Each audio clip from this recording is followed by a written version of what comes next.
girl you like, or a car that you like, or whatever. But in the midst of doing something you like, when you're in this period, one little memory will have you on your knees, almost in tears because of the weight of the burden that you're trying to bear. Have you ever had one of those? Have you ever had a moment or a period of affliction that like took you out at the knees and it was like hard to stand back up from? And when you could get up and you could kind of hobble away, like it would just like the thought would come back, the feeling would come back, whatever it was came back, it would just cut you at the knees again and you'd fall and you'd try to get back up and you'd try to keep going. You ever had one of those? My big period of, we've probably all had like minor periods of affliction. My big period of affliction started about 1.5 years ago, and it continues even until tonight. And it started with me being what I would consider wrongfully fired from a job. And it wasn't just any job, it was a job that had like a lot of relationships involved, so it was kind of like severed. And then in order to justify getting rid of me, it was like a bunch of like Christian people, like quote unquote, like slandering me and saying all these horrible things about me. And just like a lot of like dirty stuff, right? So I had this event, like I said, it usually starts in an event, it seems. And it was super negative, but then for some reason, and I have no idea, because everything else that's happened since was not related to the event.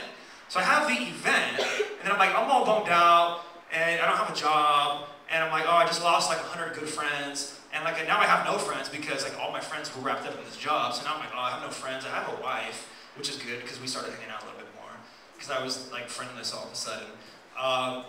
So there's this event, and then it's cool for a couple months, and then like I'm trying to get a job, and I'm trying to get a job, and I'm trying to get a job, and like, then there's no jobs.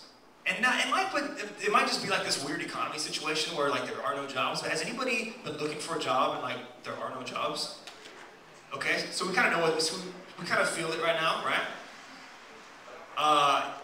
And right now it doesn't matter like how like qualified or educated or good looking you are, because like there just aren't any jobs. And even if you get a job, it's like we're gonna pay you $3 an hour because we can, and we don't care about you. We're trying to save money because we're hurting too. So trying to get a job, trying to like be involved in like church stuff and ministry, because I think that's what like I should do. It's like my commitment is to God and to serve Him. So trying to do that, nothing really works out. I invest like a significant amount of my time in like a job possibility. No, it doesn't work out. I invest a significant amount of time and some money in like starting a church. No, it doesn't work out. Everything that I've tried and I've done the last 1.5 years has been a miserable failure.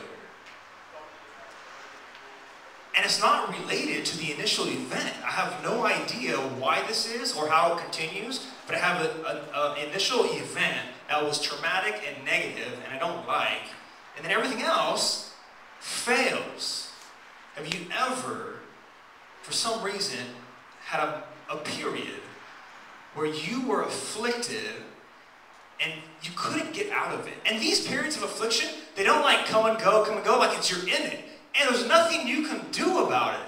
Like when you're in it, like you can't change it. Like I would normally say, and I think I've learned a lot, because before this I would say, oh well, you know, if you're a motivated person and you're somewhat educated or you got skills, maybe you can go make something happen for yourself. And I'm like, well, all right, but I've been busting my butt, and it's like, oh man, nothing's working out. So you're in this moment or this period, and you can't really get out of it.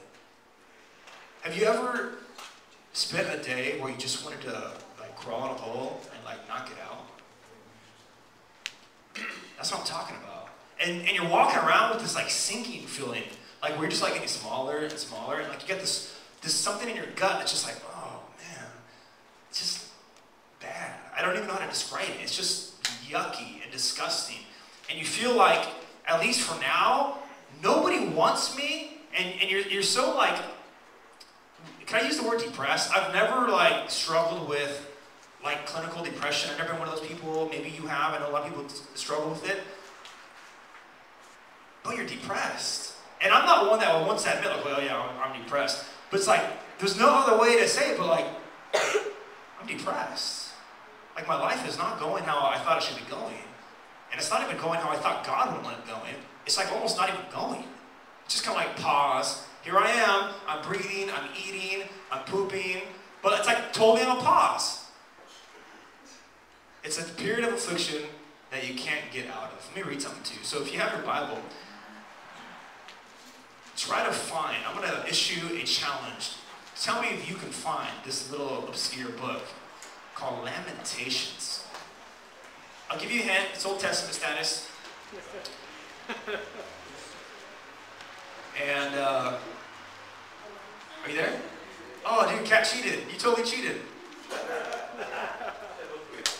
Ronnie told me where it was. Cheating is okay at church. As long as you make money off of the... Never mind. That is a lie. I just lied. Alright, sorry. I'm a wild storyteller. Lamentations chapter 3. We're going to start at verse 19. And we don't exactly know who wrote the book of Lamentations, but it's pretty well thought that the prophet Jeremiah did. It's right after the book that he wrote, and there's a lot of things in here that he kind of like talks about. There's like a lot of like correspondence between the two, or congruency, so we think it's maybe him. But here it goes. The author of Lamentations 3, verse 19 says this: I remember my affliction and my wandering, the bitterness and the gall. I well remember them, and my soul is downcast within me. Yet this I call to mind, and therefore I have hope. Because of the Lord's great love, we are not consumed, for his compassions never fail. They are new every morning. Great is your faithfulness. Let me read to you like my version of that. And here's kind of how I worded it. I remember my affliction, which caused a great sense of wandering in my life. I didn't know where I was going. I even lost track of God at times. Like it wasn't really there for me. I remember them well. I can't forget these. And I was depressed to my very core because of these afflictions. And yet, I stand here today and I have hope. Because of God's great love. I'm not consumed. Could have been so many times. Didn't have his love, I probably would have been. But because of his great love, I'm still here. And his compassion for me and my circumstances will not fail. They are new every morning. For you will not fail me. That's my version of that. It's interesting, like at the beginning he says, I remember my afflictions and my wanderings. And can you think back to your time, whatever your example is, and come up with your time of affliction, think about it, and have it on your heart, because we're going to talk about it in our small groups. But he starts it off, he says, I remember my affliction and my wandering. And doesn't it seem like when you have these periods of affliction, you feel like you're wandering? Even if you're not wandering, you're just kind of doing the same thing you've always done, and the same thing you do every day, but it feels like you're wandering.